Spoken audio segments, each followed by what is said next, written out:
तर महाराजांचा विचार हा गेल्या अनेक वर्षांपासून म्हणजे गेले 100-200 नव्हे तर गेल्या 400 वर्षांपासून आपण एका पिढीपासून दुसऱ्या पिढीला सांगत आलोय, जगत आलेलो आहे. आपण जगत आलोय ते बरोबर आहे. आणि एक डोळ्यापुढे एक महाराजांचं स्वराज्य आहे. होय. आणि त्यांचा विचार आहे, त्यांचे पराक्रम आहेत, त्यांचं धाडस आहे. आजच्या या दिवशी असं म्हटलं जातं दिल्लीचंही तख्त राखतो महाराष्ट्र माझा. हा विचार महाराजांनी जो देऊन गेले आपल्याला, आज तुम्ही याच्याकडे कसं बघता?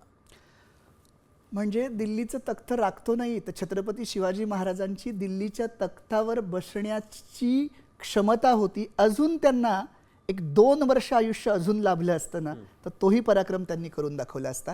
आता तुम्ही मला जे विचारलं की विचार काय होता, अगदी एका वाक्यात सांगायचं तर छत्रपती शिवाजी महाराज आणि छत्रपती संभाजी महाराज यांनी आम्हाला काय शिकवलंय बघा. छत्रपती शिवाजी महाराजांनी आम्हाला जगावं कसं, म्हणजे कशासाठी जगायचं हे आम्हाला सांगितलंय. आणि छत्रपती संभाजी महाराजांनी आम्हाला मरावं कसं आणि कशासाठी मरायचंय हे आम्हाला शिकवलंय. एक व्यक्ती आम्हाला जगावं कसं सांगते आणि दुसरी व्यक्ती समर्पणानं आम्हाला मरायचं कशासाठी याचं उत्तर देते. आणि या सगळ्या गोष्टीमध्ये शिवाजी महाराजांचा कोणता विचार आम्हाला मिळतो? आज जेव्हा आम्ही शिवजयंतीला छत्रपती शिवाजी महाराज की जय असं म्हणतो तेव्हा आमची छाती आपण म्हणतो अभिमानानं फुलून येते, अभिमानानं भरून येते. हाच स्वाभिमान आणि स्वाभिमानाचा विचार आम्हाला शिवरायांनी शिकवला. अगदी तो आग्र्याच्या दरबारातही शिकवला की मी 500 कोस दूर आहे, 200-300 मावळे माझ्या सोबत आहेत आणि असं असताना सुद्धा जर भर दरबारात माझा अपमान जर केला जात असेल तर तो अपमान मी सहन करणार नाही. दिल्लीचं तख्त माझ्या समोर आहे, औरंगजेब बादशहा की ज्याची आंतरराष्ट्रीय सत्ता आहे आणि असा सत्ता असलेला माणूस माझ्या समोर आहे आणि असं असताना सुद्धा माझा अपमान जर होत असेल तर तो मी अपमान सहन करणार नाही. एक वेळ मराठा मृत्यू पत्करेल पण अपमान सहन करणार नाही. बरं तुम्हाला एक उदाहरण सांगतो की माझं तर म्हणणं असं आहे, तुम्ही जो विचार विचारलात आजही इतक्या वर्षानंतर तुम्ही जर तुमच्या वरिष्ठाला भेटायला जात असाल तर कशा पद्धतीनं गेलं पाहिजे, हुजरेगिरी न करता स्वाभिमानानं कसं गेलं पाहिजे हे याचं उदाहरण मी तुम्हाला सांगतो. जेव्हा छत्रपती शिवाजी महाराज औरंगजेबाला भेटायला जाण्यासाठी राजगडाहून निघाले होते त्याच्या अगोदरची अवस्था काय होती? पुरंदरचा तह झालाय, 23 गड गेलेत. 23 पुरंदर, रुद्रमाळ, कोंडाणा, तुंग, तिकोना, माणिकगड, माणगड, मरकगड, स्वरूपगड, रूपगड, साखरगड, सोनगड, रोहिडा, भंडारा दुर्ग, नरदुर्ग, खंडागा, इसागड, लोहगड, भक्तगड, अंकोला, मोरपखन, माऊली, पळसखोल. मला नावं घेताना दम लागला. राजांनी एका दमात मिळवले होते आणि पुरंदरच्या तहात एका दमात दिले. आता काय उरलंय? फक्त 12 गड उरलेत. 4 लक्ष होनांचा मुलूकही गेलाय. शंभू राजांनाही घेऊन चाललेत आग्र्याला. म्हणजे एक प्रकारे पूर्ण पराभव झालेला आहे. अशा पद्धतीचा माणूस, अशा पद्धतीचे आमचे राजे औरंगजेबाला भेटायला जातात. बघा 2 टोकं कशी आहेत. औरंगजेबाची सत्ता चढत्या दमात आहे, आंतरराष्ट्रीय आहे आणि एकीकडे राजांचा पराभव आहे. सगळं निर्माण केलेलं मातीमोल झालंय आणि असे राजे त्या मोठ्या सत्तेला भेटायला जातात.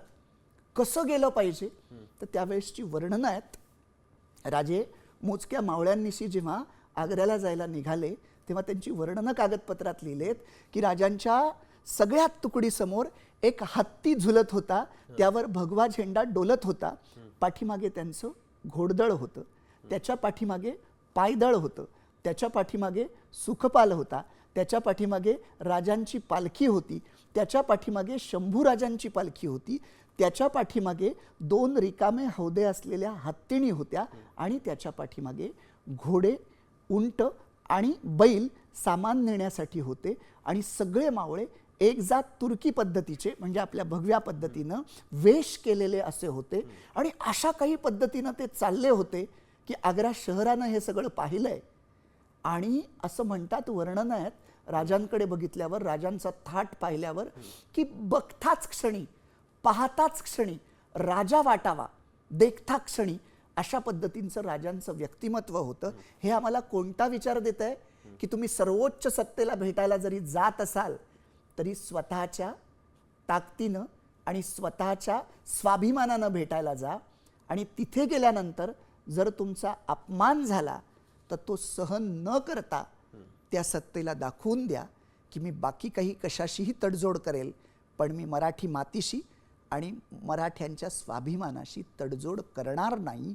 हाच स्वाभिमानाचा विचार जो शिवरायांनी शंभूराजांनाही दिलाय, म्हणून त्यांनी मृत्यू पत्करलं, पण अपमानित जीनं नाही ते जगले. म्हणून इतक्या वर्षानंतरही तुम्हाला, मला, मराठी माणसाला छत्रपती शिवाजी महाराज म्हटल्यानंतर जे स्वाभिमानाचं भरतं येतं ते त्याच विचाराचं आहे.